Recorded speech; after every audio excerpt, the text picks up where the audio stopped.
Assalamualaikum warahmatullahi wabarakatuh. Wilujeng patepang sampurasun ka sadayana, mugi urang sadayana aya dina panang tayungan ti Allah Subhanahu wa taala, dimudahkeun dina milari milik rizkina, katut dibarokahkeun. Amin. Urang lajeng deui hanca carita dina judul Kasarung ka tempat munjung bagian ka 13.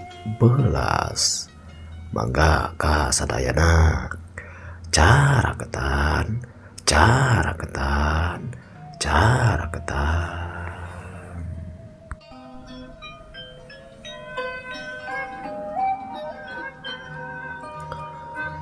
Kakocapkeun Den Gantar, sanggeusna manehanana yakin cenah cai kopi anu bagian Gan Surya teh diinum ku Gan Surya. Plong cenah hatena teh ngarasa ngemplong sabab yakin cenah ciri tina cai anu geus dicampurkeun kana kopi teh diinum ku Gan Surya. Hartina mah eupan anu dipasang teh nyantok aya anu ngahakan. Geus puguh yakin saperti kitu mah ieu Den Gantar teh satuluyna mah pamitan cenah seja arek balik deui jeung janji lamun aya waktu cenah hayang ulin deui ka dinya atawa ulin ka imahna Gan Surya. Den Gantar mulang ti pasar lain deui siga jalma anu balik tina urusan biasa. Lengkahna hampang, napasna ngemplong. Dina jero hatena aya rasa sukema nu hese dijelaskeun ku kecap. Henteu ku sabab harta, lain ku sabab hasilna hiji pausahaan, tapi sabab aya anu geus asup kana hitunganana, aya jalma anu geus bisa diseretkeun jadi gaganti manehanana rek dibikeun kasiruman. Di sapanjang jalan ka imahna Den Gantar teh rasa sukema cenah dina hatena. Bari teu petot otakna ngarasa teu jangcaya sabab yakin cenah eta racun atawa warajit teluh, warajit seba, warajit caos geus diinum teh ku Den Surya. Dina hate Den Gantar nyarita, puas tah Gan Surya, tapi hampura oge ya sabab kuring neangan anu sajan teu beunang. Niat kuring mah kahayang mah kitu tah pagawe anjeun anu disebut saha tadi teh Kang Obon lain, tapi kalau kabur balik nyamreun eta mah nasib anjeun anu keur sial. Gitu cenah diantarana gerentesna hate Den Gantar teh. Kabayang deui ku manehanana sabangsa Gan Surya nginum kana cai kopina, malahan mah tika dibeakeun sagala rupa sabab meureun lebar. Kacirina kopi teh masih keneh rada pinuh, can beak satengah-tengahna acan sabat eukeun ditinggalkeun salat teh. Sanggeus kitu mah manehana teh teu dicatur lila di jalan. Gan Surya geus nepi deui ka imahna. Samang-samangsa Den Surya nepi ka imah, kaayaan karasa kosong, imah lega tapi tiseun. Teu aya sora budak, teu aya sora pamajikanana nu biasa sok aya we cenah. Lamun geus balik ti panyabaan teh sok mapageun kalawan galeh ge tur ngasongan cai. Leng cenah kabayang deui, kainget deui samangsa bareto keur hirup ripuh. Unggal balik marena ngarasa honcewang, ngarasa nalangsa, tapi saban-saban ningali mesemna tina bibir pamajikan anu ngahampangkeun kana hate ngalegakeun kana dada. Malahan mah jadi pangbeberah cenah kana kasusah hirupna. Tapi ayeuna mah kalakah sabalikna, balik kalawan Gumira. Tapi seuri eta imut eta ninggalkeun manehanana. Kalawan tadi mah cenah pas di luar samemeh asup ka pakarangan imah sugema hate bagjana dada. Gumira geus nyarenkeun ka Gan Surya teh ayeuna mah lep we poho sabab perkara anu jadi Bang Balu hatena sarupa deui masih keneh acan rengsek. Gan Surya punten ya. Den Gantar niup cenah dina kursi di hareupeun imahna. Can waka asup reureuh we salse we manehanna teh diuk bari mikiran deui kana lalampaheun jeung deh kapikir deui we naon anu bieu geus dilakonan ku manehanana. Tidinya teu lila torojol cenah aya aki-aki horeng si mana horeng teu bireuk deui si aki lanjang anu aya di jero imah. Beneran pisan pas ngalieu ka hareup pas pisan Den Gantar datang ka eta imah atuh guragiru bari nyampeurkeun bari ngasongan cai. Wah, Raden, yo atos tugia geuningan yo mang cai heula Raden. Ceuk eta si aki lanjang. Nuhun Ki. Aduh, nuhun pisan Ki sabenerna mah. Tapi hampura ya Ki. Dina hati leutik kuring mah. Mah hampura deui sakali deui pikir ya. Lain teu narimakeun. Tapi nu diarep-arep mah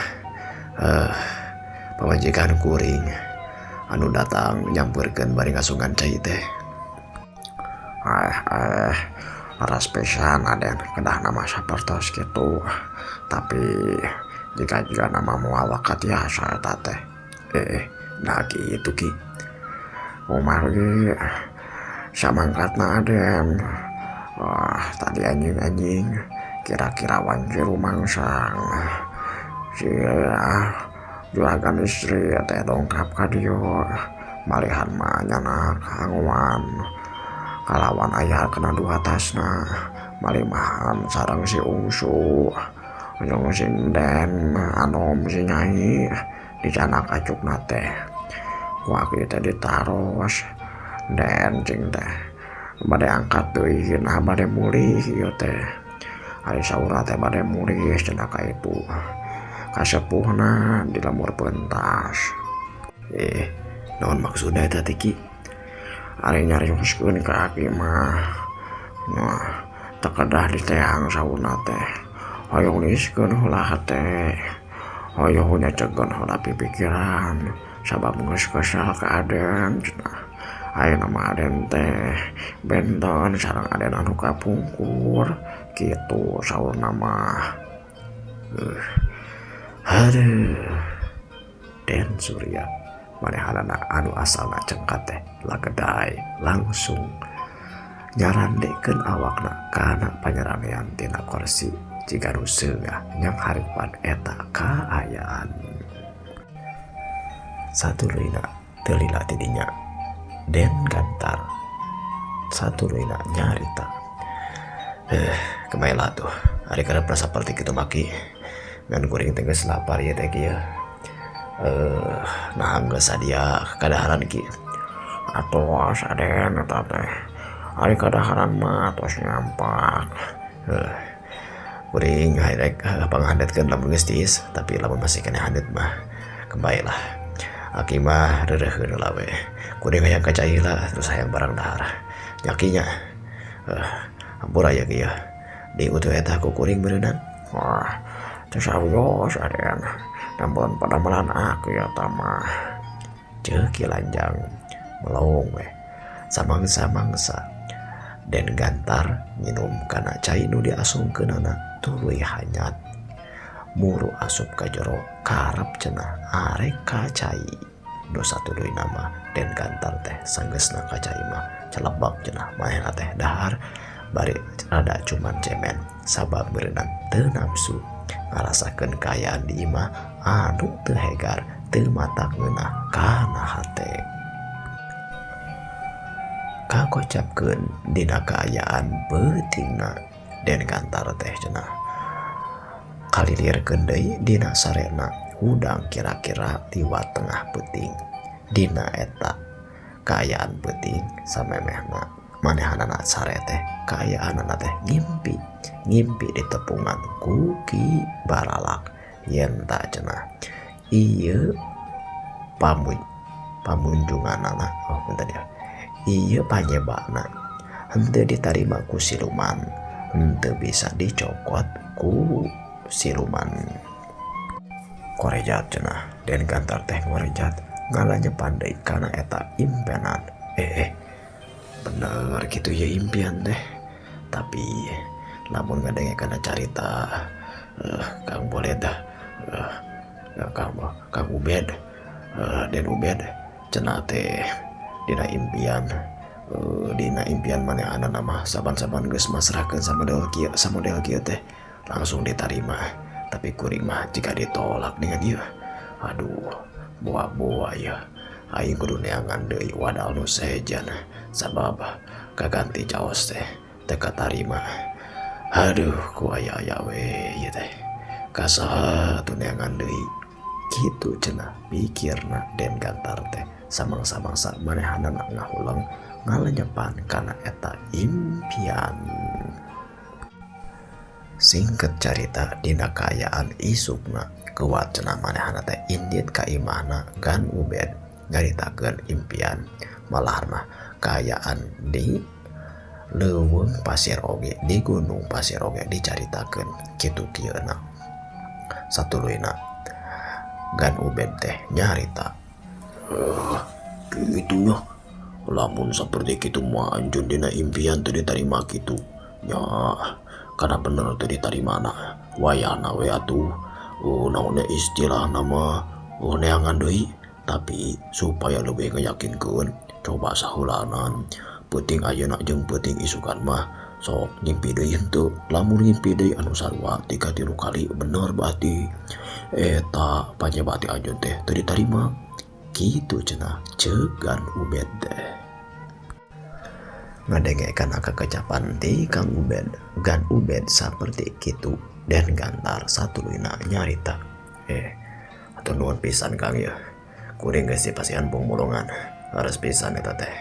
Mendingan keneh urang tangarakeun heula. Cek kitu cek ieuna meureunna supaya leuwih jelas. Jeung deui bisi teu ditarima teh peuting kahiji, sugan we dina peuting kadua atawa peuting katilu mah sanggup atawa beunang ditarima ku agan silewu atawa ku sirupan teh. Gitu-gitu kumaha atuh tah. Saperti kitulah pokona mah. Kitu cenah jawabna Gan Ubed teh. Saluyu jeung eta pipikiran Den Gantar teu buru-buru cenah ngalaksanakeun deui neangan deui picaweseun pitumaleun jang kaganti manehanana. Ditungguan cenah arek tika 3 peuting mah.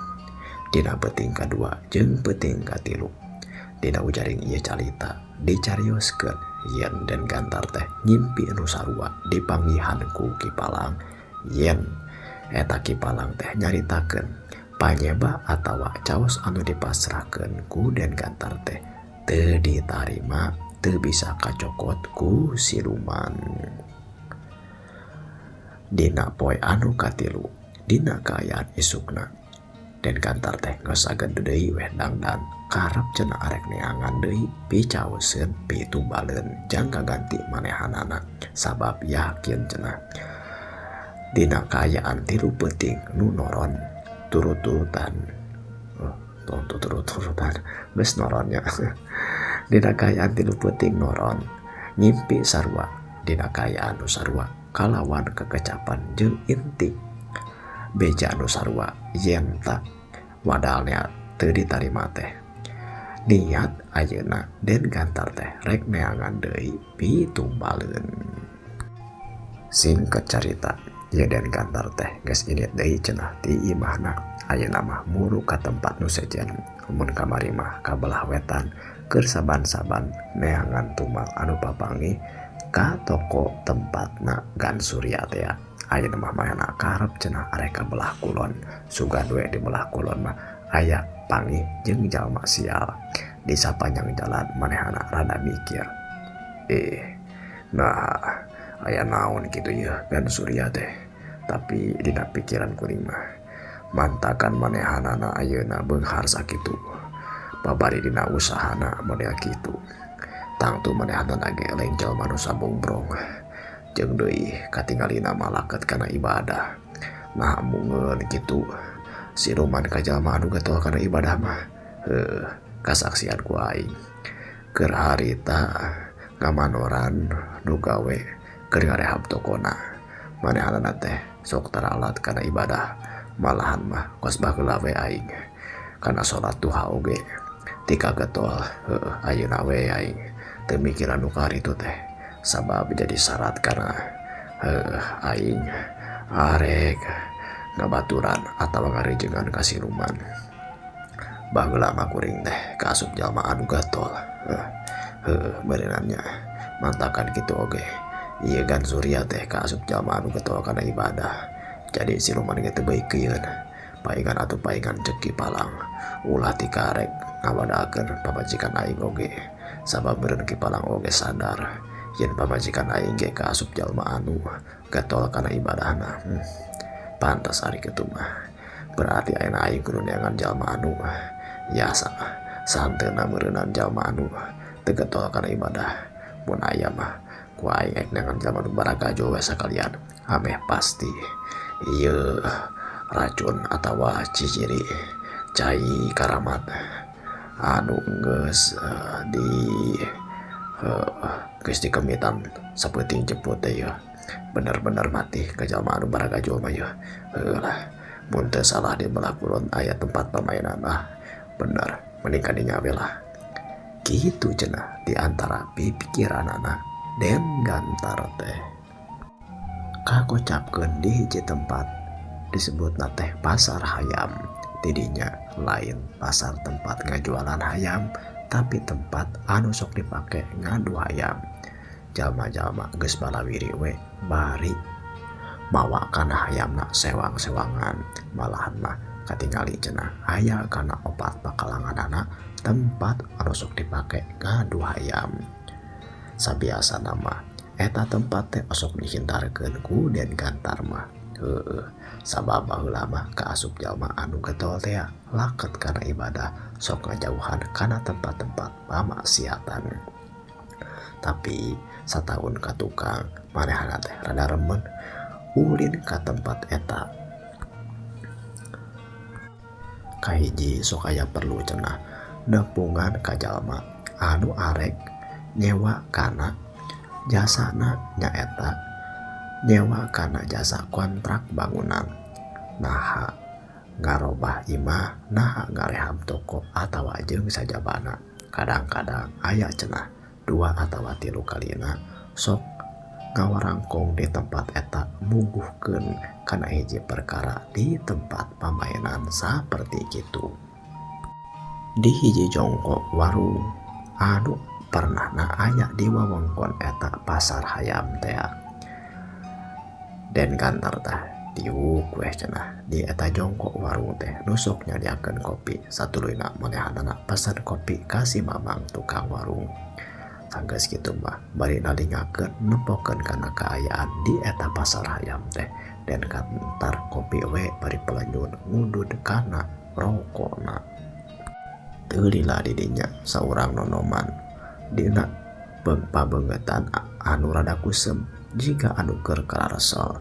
Terus we cenah bari rada tarik ngomongna malahan mah kawilang teh sopan mesen kana kopi ka si Mamang tukang warung. Sanajan sabari kitu si Mamang tukang warung tetep we nyadiakeun kana anu dipikahayang ku eta jalma. Satuluna eta jalma teh diuk gigireun pisan si Gantar bari nungguan meureun jadi kana pesenanana kopi cenah.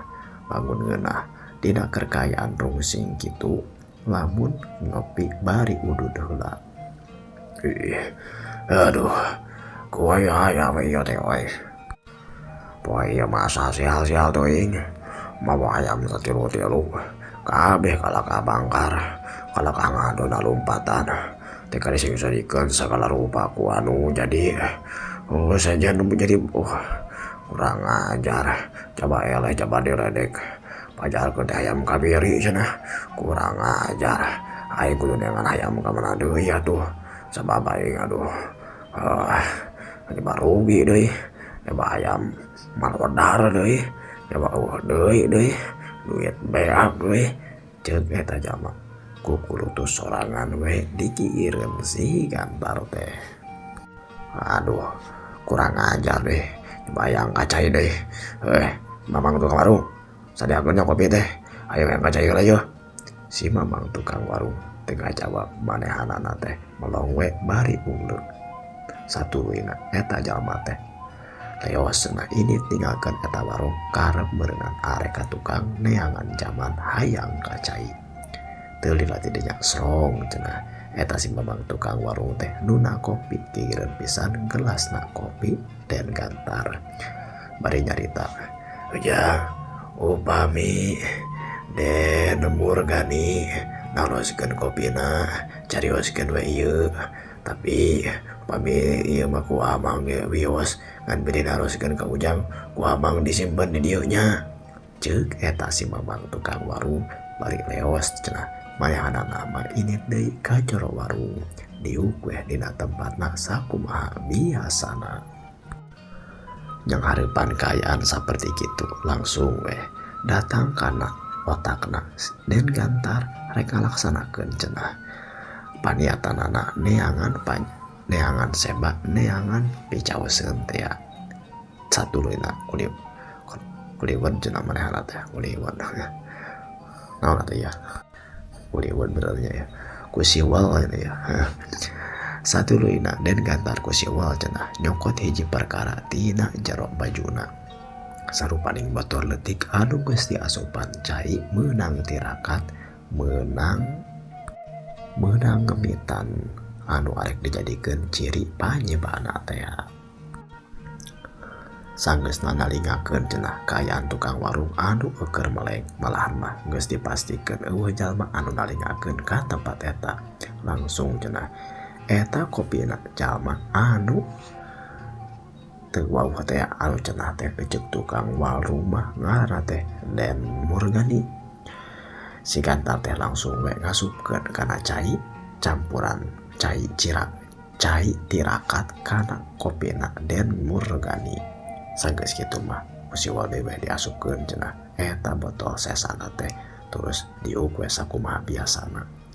Teu lila tidinya nu disebutkeun Den Murgani teh balik deui langsung we mah teh leguk cenah sanajan rada panas eta cai kopi teh diinum tika beak satengahna satulina mah ku siwal cenah eta jalma teh ngaluarkeun kana rokona dicekeskeun sabatang bari digubrakeun digigireun si Gantar satulina nyarita ngaroko dulur nuju ngaroko ieu ge ceuk Den Gantar bari nempokeun kana rokona anu tinggal satengah deui kunaon geuningan di dieu aduh resep kana mangadu hayam aya resep manteu ngan hoyong we ningali kitu bari ngabang berangkeun hate resep dengan seueur jalmi kuring mah lain resep ku ngaduna tapi resep ninggalikeun jalmana ceuk si Gantar.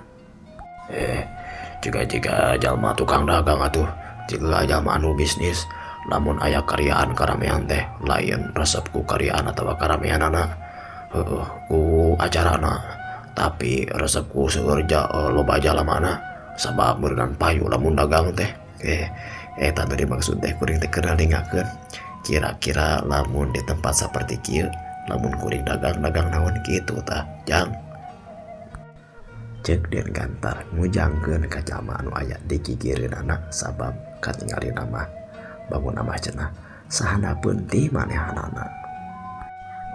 Kitu nya hari akang sok lagi jalan naon atuh di kuring mah naon we ngan bangun mah ditinggali-tinggalina mah geus araraya ning anu dipikirkeun arek dagang teh dagang kopi geus aya si mamang tukang warung rek dagang kadaharan mah ditu geus aya deui naon atuh jadi bingung arek kejualan cocokan budak da di tempat seperti kieu mah jika teu loba budak. Di tempat budak mah tuh gitu di pasar atau di tempat anu loba barudakna we. Di tempat nu mah palingan oge kolot lalaki jeung dari resep seperti kieu. Coba tuh aya nu ngajualan awewe coba Kang, masih bakal laku sabab di tempat nu kieu mah loba jelema anu jual suka yang dibaturan ku awewe padahal mah seperti kuring ge gitu cenah ceuk eta jalma.